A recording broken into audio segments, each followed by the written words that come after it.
Hello welcome back to Malappuram taste. ഇന്നത്തെ നമ്മുടെ recipe ഒരു മട്ടൻ കുറുമയാണ്. അപ്പോൾ കുറുമ ഉണ്ടാക്കാൻ വേണ്ടിയിട്ട് ആദ്യം തന്നെ മട്ടൻ ഒന്ന് വേവിച്ചെടുക്കണം. അപ്പോൾ ഒരു പ്രഷർ കുക്കറിലോട്ട് 1/2 കിലോ മട്ടനാണ് ഞാൻ എടുത്തിട്ടുള്ളത്. ഇത് ചെറിയ പീസുകളാക്കി കട്ട് ചെയ്തേക്കുന്ന മട്ടനാണ്. ഇതോടൊപ്പം സ്പൈസസ് ചേർത്ത് കൊടുക്കാം. 1 പീസ് പട്ട, 2 ഗ്രാമ്പു, 1 ഏലക്കയാണ് ചേർത്തിട്ടുള്ളത്. പിന്നെ ഇതിലേക്ക് 1 ടേബിൾ സ്പൂൺ കുരുമുളക് പൊടി ചേർത്ത് കൊടുക്കാം.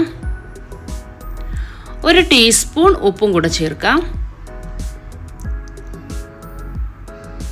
പിന്നെ 1.5 കപ്പ് തേങ്ങാപ്പാലിലാണ് ഞാനിത് വേവിച്ചെടുക്കുന്നത്. തേങ്ങയുടെ 2ാം പാലാണ്. 1 കപ്പ് തേങ്ങയുടെ 1ാം പാൽ മാറ്റി വെച്ചതിന് ശേഷം അതിലേക്ക് വീണ്ടും വാട്ടർ ഒഴിച്ചിട്ട് 1.5 കപ്പ് 2ാം പാൽ ഉണ്ടാക്കിയെടുക്കുക. പിന്നെ വാട്ടറിലല്ല കേട്ടോ ഇത് വേവിക്കുന്നത്. ഈ ഒരു 1.5 കപ്പ് തേങ്ങാപ്പാലിലാണ് മട്ടൻ വേവിച്ചെടുക്കുന്നത്. നന്നായിട്ടൊന്ന് മിക്സ് ചെയ്തെടുത്ത ശേഷം പ്രഷർ കുക്കർ അടച്ചു വെച്ച് ഇതിനൊന്ന് കുക്ക് ചെയ്തെടുക്കാം. അപ്പോൾ മട്ടൺ കുക്ക് ചെയ്തെടുക്കുമ്പോൾ ഹൈ ഫ്ലെയിമിൽ വെച്ചിട്ട് 1 വിസിൽ വരുന്നത് വരെ വെയിറ്റ് ചെയ്യുക. ആ ഒറ്റ വിസിലടിച്ചതിന് ശേഷം തീ മീഡിയം ടു ലോ ഫ്ലെയിമിലാക്കി വെക്കുക. പിന്നെ ഒരു 4-5 വിസിൽ മീഡിയം ടു ലോ ഫ്ലെയിമിൽ അടുപ്പിച്ചെടുക്കുക. അപ്പം മട്ടൺ വെന്ത് കിട്ടും. പിന്നെ ഓരോ മട്ടൺ അനുസരിച്ച് കുക്കിങ്ങിൽ മാറ്റം വന്നേക്കാം. അപ്പോൾ അതനുസരിച്ച് വെന്തിട്ടില്ലെങ്കിൽ വീണ്ടും വേവിച്ചെടുക്കുക. പിന്നെ ഇൻഗ്രീഡിയൻസിൻ്റെ ലിസ്റ്റും കാര്യങ്ങളൊക്കെ ഫസ്റ്റ് കമൻറ്റിൽ പിന്നാക്കി വെച്ചിട്ടുണ്ട്. അതുപോലെ ഡിസ്ക്രിപ്ഷനിലും കൊടുക്കാറുണ്ട്. അപ്പോൾ അതനുസരിച്ച് എല്ലാ ഇൻഗ്രീഡിയൻസും റെഡിയാക്കി വെച്ചിട്ട് കുക്കിംഗ് സ്റ്റാർട്ട് ചെയ്യുകയാണെങ്കിൽ നമുക്ക് കുക്കിംഗ് ഒന്നുകൂടി ഈസി ആയിരിക്കും. അപ്പോൾ മെയിനായിട്ട് റെഡിയാക്കി വെക്കേണ്ട കുറച്ച് ഇൻഗ്രീഡിയൻസ് ഉണ്ട്. അതെല്ലാം ഒന്ന് റെഡിയാക്കി വെക്കുക. തേങ്ങയുടെ 1ാം പാല്, പിന്നെ കാഷ്യൂ നട്ട്സ് എടുത്ത് കുറച്ച് സോക്ക് ചെയ്യാൻ വെക്കുക. പിന്നെ ഉള്ളിയൊക്കെ ഒന്ന് അരിഞ്ഞ് വെക്കുക.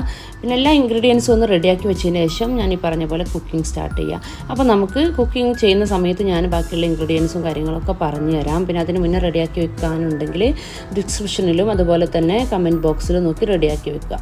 അപ്പോൾ അതേ നമ്മുടെ കുക്കർ തുറക്കാൻ പാകത്തിനായിട്ടുണ്ട്. നമുക്കിതൊന്ന് തുറന്ന് നോക്കാം. ടോട്ടൽ 5 വിസിലടിച്ച് 1ാമത്തെ വിസിൽ ഹൈ ഫ്ലെയിമിലും ബാക്കി 4 വിസിൽ മീഡിയം ടു ലോ ഫ്ലെയിമിലുമാണ് അടിച്ചിട്ടുള്ളത്. അപ്പോൾ മട്ടൺ ഇതുപോലെ എടുത്ത് നോക്കുന്ന സമയത്ത് എല്ലിൽ നിന്നൊക്കെ നന്നായിട്ട് വിട്ട് വന്നിട്ടുണ്ടെങ്കിൽ ഞാൻ ടച്ച് ചെയ്ത് നോക്കിയാൽ തന്നെ നമുക്ക് അറിയാൻ പറ്റും. ഇത് കണ്ടോ. അപ്പോൾ മട്ടൺ നന്നായിട്ട് വെന്ത് വന്നിട്ടുണ്ട്. ഈ ഒരു ടൈമിൽ വേവ് കുറവാണെന്ന് തോന്നിക്കഴിഞ്ഞാൽ ഒന്നുകൂടെ അടച്ച് വെച്ചിട്ട് 1-2 വിസിൽ അടുപ്പിച്ചിട്ട് ഒന്നുകൂടെ മാറ്റി വെക്കാം. ഇനി നമ്മൾ ഈ ഒരു പാനിനകത്താണ് ഈ ഒരു കറി റെഡിയാക്കി എടുക്കുന്നത്. അപ്പോൾ പാൻ ചൂടായി വരുമ്പോൾ അതിലേക്ക് 2 ടേബിൾ സ്പൂൺ കോക്കനട്ട് ഓയിൽ ചേർത്ത് കൊടുക്കാം. ഓയിൽ നന്നായിട്ട് ചൂടായി വരുന്ന സമയത്ത് ഇതിലേക്ക് സ്പൈസസ് ചേർത്ത് കൊടുക്കാം. 2 ഗ്രാമ്പു, 2 ഏലക്ക, 2 പീസ് പട്ടയാണ് ചേർത്തിട്ടുള്ളത്. നന്നായിട്ടൊന്ന് ഫ്രൈ ചെയ്തെടുക്കുക. പിന്നെ ഇതിലേക്ക് ആവശ്യമായിട്ടുള്ളത് ചെറിയുള്ളിയാണ്. ഞാനിവിടെ ഒരു 10 ചെറിയുള്ളി സ്ലൈസ് ചെയ്ത് എടുത്തേക്കുന്നതാണ്. ചെറിയുള്ളിയുടെ എണ്ണം കൂടുന്നതിനനുസരിച്ച് ഈ കറിയുടെ ടേസ്റ്റ് കൂടും. അപ്പോൾ ഒരു 10 മുതൽ 15 എണ്ണം വരെ എടുക്കാൻ ശ്രമിക്കുക. 1/2 കിലോ മട്ടണിലേക്ക് ഒരു 10-15 ചെറിയുള്ളി എടുക്കണം. നന്നായിട്ടൊന്ന് ഗോൾഡൻ ബ്രൗൺ കളറായിട്ട് വരുന്നത് വരെ വഴറ്റിയെടുക്കുക.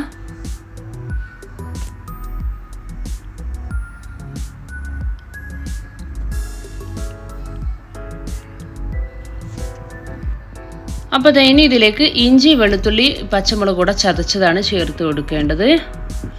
റോസ്മെൽ മാറുന്നത് വരെ നന്നായിട്ടൊന്ന് വഴറ്റിയെടുക്കുക. അതിനുശേഷം ഇതിലേക്ക് സവാള ചേർത്ത് കൊടുക്കാം. 3 മീഡിയം സൈസുള്ള സവാള നന്നായിട്ട് കനം കുറഞ്ഞ് അരിഞ്ഞതാണ് ചേർത്തിട്ടുള്ളത്. അതിനോടൊപ്പം തന്നെ കുറച്ച് കറിവേപ്പില കൂടെ ചേർത്ത് കൊടുക്കാം.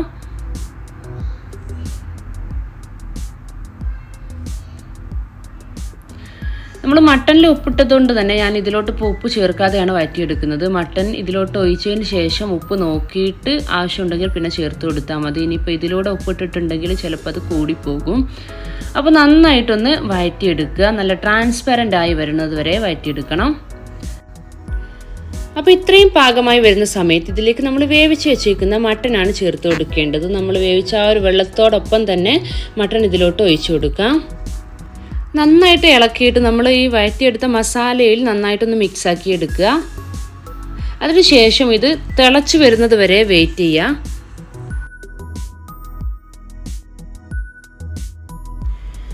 അങ്ങനെ നന്നായിട്ട് തിളച്ച് മറിഞ്ഞ് വരുന്ന സമയത്ത് ഇതിലേക്ക് കാഷ്യൂ നട്ട്സ് പേസ്റ്റ് ചേർത്ത് കൊടുക്കാം.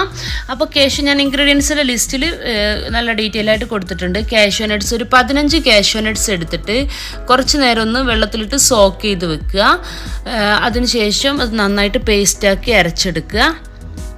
ആ ഒരു പേസ്റ്റാണ് ഇപ്പോൾ ഇതിലോട്ട് ചേർത്ത് കൊടുത്തിട്ടുള്ളത്. അപ്പോൾ നന്നായിട്ട് ഒന്നുകൂടെ ഒന്ന് മിക്സ് ചെയ്തെടുക്കുക.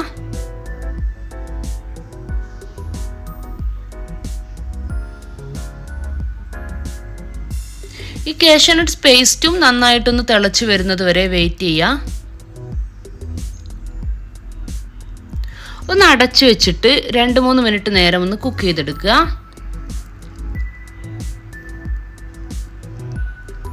അങ്ങനെ ഇപ്പം നന്നായിട്ട് വെട്ടി തിളക്കുന്നുണ്ട്. ഈ ഒരു സമയത്ത് നമുക്ക് ഇതിലേക്ക് മാഷ്ഡ് പൊട്ടറ്റോ ആണ് ചേർത്ത് കൊടുക്കേണ്ടത്. അപ്പോൾ പൊട്ടറ്റോ ഒന്ന് വേവിച്ചെടുത്തതിന് ശേഷം അതൊന്ന് മാഷാക്കി എടുക്കുക. ഞാനിപ്പോൾ ഇത് കട്ലറ്റിന് വേണ്ടി റെഡിയാക്കി വെച്ചതിന് കുറച്ച് എടുത്തതാണ്. അപ്പോൾ ഒരു 1-2 പൊട്ടറ്റോ, ചെറുതാണെങ്കിൽ 2 പൊട്ടറ്റോ എടുക്കാം. അപ്പോൾ അതനുസരിച്ച് എടുത്തിട്ട് നന്നായിട്ടൊന്ന് വേവിച്ചെടുത്തതിന് ശേഷം നന്നായിട്ട് മാഷ് ചെയ്തെടുക്കുക. കറിയുടെ തിക്നെസ് കൂട്ടാൻ വേണ്ടിയിട്ടും ടേസ്റ്റ് ഒന്നുകൂടെ എൻഹാൻസ് ചെയ്യാൻ വേണ്ടിയിട്ടും ഈ പൊട്ടറ്റോ നിർബന്ധമായിട്ടും യൂസ് ചെയ്യണം. അപ്പോൾ ഇത് അടച്ച് വെച്ചിട്ട് ഒരു 2 മിനിറ്റ് കഴിയുമ്പോൾ വീണ്ടും നന്നായിട്ട് തിളച്ച് വന്നിട്ടുണ്ടാവും. ഈ ഒരു ടൈമിൽ ഈ കറി നന്നായിട്ട് ഒന്നുകൂടെ ഇളക്കി കൊടുക്കുക. ഇപ്പോൾ ഇത് ഇതിൻ്റെ കൺസിസ്റ്റൻസി നന്നായിട്ട് തിക്കായി വന്നിട്ടുണ്ട്.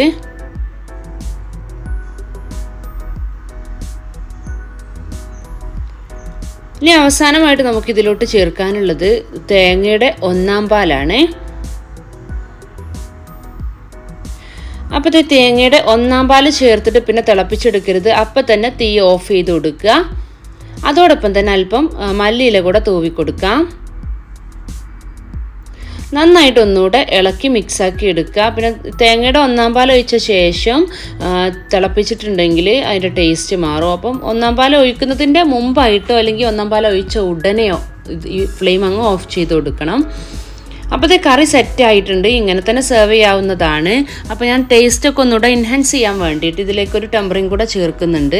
അപ്പോൾ അതിന് വേണ്ടിയിട്ട് ഒരു പാൻ ചൂടാക്കി എടുക്കുക. അതിലോട്ട് 1 ടേബിൾ സ്പൂൺ കോക്കനട്ട് ഓയിൽ ചേർത്ത് കൊടുക്കാം. ഓയിൽ നന്നായിട്ട് ചൂടായി വരുന്ന സമയത്ത് ഇതിലേക്ക് 5 ചെറിയുള്ളി സ്ലൈസ് ചെയ്തേക്കുന്നത് ചേർത്ത് കൊടുക്കാം. നന്നായിട്ടൊന്നുകൂടെ വഴറ്റിയെടുത്ത ശേഷം ഇതിലേക്ക് 2 പച്ചമുളക് നെടുകെ കീറിയത് ചേർത്ത് കൊടുക്കാം.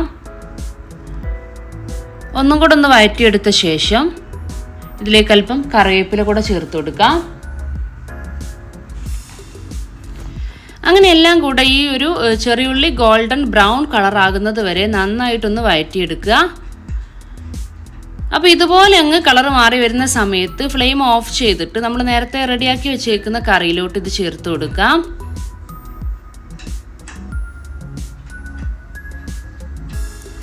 ഇനി ഇതിനെ ഇളക്കാതെ ഒന്ന് അടച്ചു വെക്കുക. ഒരു 10 മുതൽ 15 മിനിറ്റ് വരെ ഇതുപോലെ അടച്ചു വെച്ച ശേഷം ടേസ്റ്റൊക്കെ ഒന്ന് ബാലൻസ് ചെയ്തിട്ട് നമുക്കിതിനെ സെർവ് ചെയ്യാവുന്നതാണ്. അപ്പോൾ ഇത് വളരെ സിമ്പിളായിട്ടുള്ള നമ്മുടെ മട്ടൻ കറി ഇവിടെ റെഡി ആയിട്ടുണ്ട്. പത്തിരി, പൊറോട്ട, ഇടിയപ്പം, അപ്പം ഇവിടെ കൂടെ ഒക്കെ നല്ലൊരു കോമ്പിനേഷനാണ്. അപ്പോൾ ട്രൈ ചെയ്ത് നോക്കിയിട്ട് ഫീഡ്ബാക്ക് അറിയിക്കണേ. ബൈ. Thanks for watching.